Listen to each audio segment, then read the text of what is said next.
শোনা ভাবিয়ে কয়, শোনো তোমরা যারা আছো অতিরিক্ত সিরিয়াস, তোমরা রাজনীতি লইয়া জীবনে অতিরিক্ত সিরিয়াস হইলে কোনো কিছু অর্জন না। আমরা হেবাডারে দেহ কাদের কাকু ভাবি আথেরা কাকু ডাকতো, কাদের কাকুরে দেহ বাংলাদেশের এত বড় দলটার কত সিরিয়াস একটা জায়গায় ছিল, কত সিরিয়াস মানে গুরুত্বপূর্ণ সিদ্ধান্ত নিছে, কিন্তু চাপাইয়া আস্তে আস্তে কথা বলতো খেলা হবে। কবি ছিল একাধারে, লেখক। তোমরা কি তা খালি বক্তব্য দাও, 2-4টা বইও তো বার করে লাইছে। আর নায়িকা মডেল অভিনেত্রী এগুলো তো দিন রাত ওড়া বসে আসলে লোকে একটা ফটো তোলার লেগে তাইরে আইতো বইয়ের ফিতা লইয়া কাকু কুতুর কাটতে দেন না কি বইয়ের মোড়ক উন্মোচন।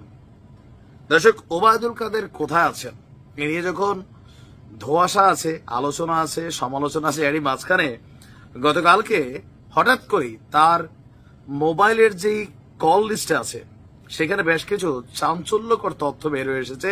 আর এই কাজটা নিশ্চয়ই ডক্টর ইউনূসের সরকারের পক্ষ থেকে অথবা সাইডলাইন থেকে করা হচ্ছে। ঘটনা কি যে ওবায়দুল কাদের তার ব্যবহৃত সিমের লোকেশন এবং কল লিস্টকে ট্র্যাক করেছে সামহাও কোন একটা সংস্থা বা আমি জানি না কারা। তো সেখানে বেশ কিছু চাঞ্চল্যকর তথ্য ছিল যে ক্ষমতায় থাকাকালীন আপনার বিভিন্ন নায়িকা এবং মডেলের যে ছবিগুলো সামাজিক যোগাযোগ মাধ্যমে আসতো তার সাথে আসলে কাদের ঘনিষ্ঠতা ছিল এই সম্পর্কে বেশ কিছু কল লিস্ট ফাঁস হয়েছে। ক্ষমতাচ্যুত হওয়ার পর থেকে আপনার সবশেষ 5ই আগস্ট দুপুর 2:42 ওবায়দুল কাদেরের ব্যক্তিগত ফোন নাম্বারটির ফোন ট্র্যাক লোকেশন ছিল মোহাম্মদপুর। এবার সামাজিক যোগাযোগ মাধ্যমে একটা কল লিস্ট প্রকাশিত হয়েছে যে 5ই আগস্টের আগে এবং পরে 2 মাসে অসংখ্য নম্বরে তিনি কথা বলেছেন। সেখানে অনেক নায়িকা এবং মডেল অভিনেত্রীদের সাথে যোগাযোগ রাখার বিষয়টি উঠে এসেছে। ওই কল লিস্ট অনুযায়ী নায়িকা কেয়া, মিস বাংলাদেশ ফারজানা, এনজেনা, এলিন সহ মডেল নায়িকারা যেমন আছেন তেমনি ফোন দিয়েছেন ময়মনসিংহের নেত্রী আপনার কবিতাকেও। 5ই আগস্ট সহ আগের এবং পরবর্তী সময়ের কল লিস্টের সিডিআর কপির আংশিক প্রকাশ করেছেন সাংবাদিক জাওয়াদ নির্ঝর। তবে এই সিডিআর কপি বের করছেন সাংবাদিক মনোয়ার আলম নির্ঝর। এবং কল লিস্টের যতটুকু যাচাই বাছাই করা হয়েছে যে তিনি ফোনে খুব কম কথা বলতেন।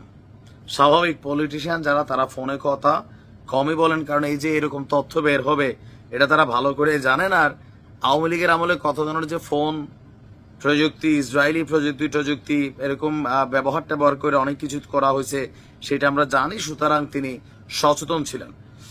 সর্বশেষ তার ফোন ট্র্যাকের তথ্য অনুযায়ী রাজধানীর মোহাম্মদপুর স্যার সৈয়দ রোড 47-2/6 সেখানে 5ই আগস্ট সর্বশেষ অবস্থান পাওয়া গিয়েছিল।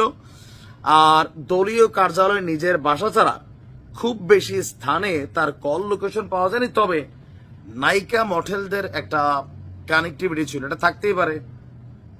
এখন যেমন ধরেন নাহিদ ইসলামের সাথে সবার একটা সখ্যতা, সার্জিসের সাথে সখ্যতা করতে চায়, হাসনাদের সাথে করতে চায়, ক্ষমতায় আসেই নাই। আর ওবায়দুল কাদের তিনি কবি ছিলেন, লিখতেন কিন্তু হ্যাঁ চিবাই যাই বলতেন। তো সেই ক্ষেত্রে বিভিন্ন তিনি একটু সংস্কৃতি মানা ছিলেন।